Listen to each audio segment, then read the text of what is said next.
The pictures you see in your head and the words that you say to yourself create your emotions, and your emotions determine your actions and the way that you show up for yourself and others. Hi, my name is Heidi. I'm a life coach, a neuro-linguistic programming practitioner, and a hypnotherapist, and I use the Bible as my springboard for this series, Anxiety and Fear 101. Anxiety and fear, we're no stranger to those feelings. We all have them. The problem is they can very easily become debilitating. So what is anxiety? Where does it start? It is when we subconsciously, of course, predict an outcome to a situation which is bad.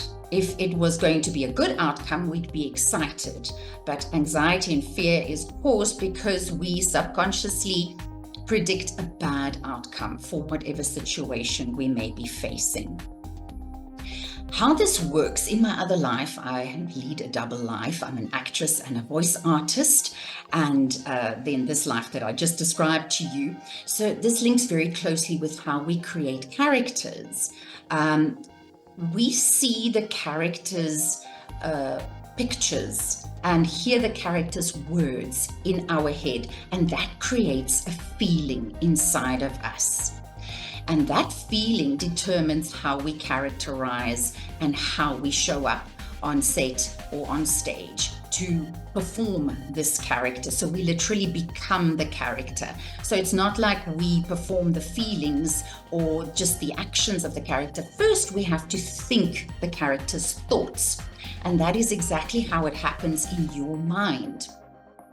You see certain pictures in your head. You say certain words to yourself. The pictures you may be seeing in your head, which can cause anxiety and subsequently fear, are pictures like you see yourself standing at the bank explaining to the bank manager why you cannot pay your bond, or you see yourself bailing your kid out of jail when this child has done something. So that fear that is connected with in these simple examples that I just mentioned is created by the picture that you saw in your head, words that you say to yourself. I'm not good enough. I'm pathetic. Look at this. I can't even make my marriage work. I am so pathetic. I can't even pay my bills. I'm useless. I'm never going to make it. I'm not good enough. Whatever I need and want in this world is not available to me. Everybody else can lay their hands on happiness, but I can't. And of course, this will then create the feelings of anxiety and fear. And then it changes how you show up in your life, how you show up for yourself, but also the people around you. It changes your demeanor. What you think literally changes you physically. And I'm going to demonstrate that to you quickly. Close your eyes and listen to my voice. Imagine you are walking to your fridge. You open the fridge, and inside there's a beautiful ripe lemon. And you take that lemon out and you put it on the counter, and you take a knife and you slowly cut through this beautiful lemon. And you feel the spray, the citrusy spray on your fingers. And you smell that beautiful smell, that fresh, citrusy smell.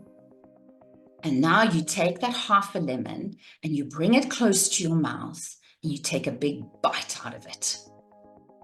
Right, open your eyes. What happened? You produced saliva, right? So, if an imaginary lemon can cause this physical reaction in your body, a very short and simple way of showing you how your body literally reacts to the pictures you see in your head and the words that you say to yourself.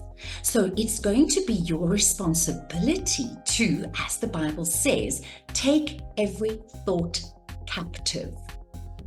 And just by watching this video and listening to what I have to say, you've already started that process. You are now aware of where your feelings and emotions come from. They come from here, the pictures you see in your head and the words that you say to yourself. So now that you have become aware, go through your day and be aware of what makes you anxious. Be aware of what makes you feel fearful, and change the pictures.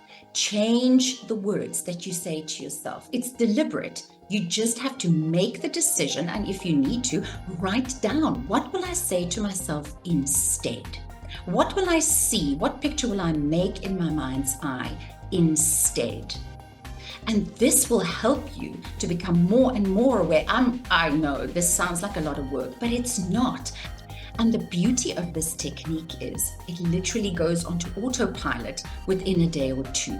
So it's not a lot of effort, but it's a beautiful, small, very effective way to start taking every thought captive. And then I just want to run this by you in Proverbs 19, verse 8. It says, the one who cherishes understanding will soon prosper.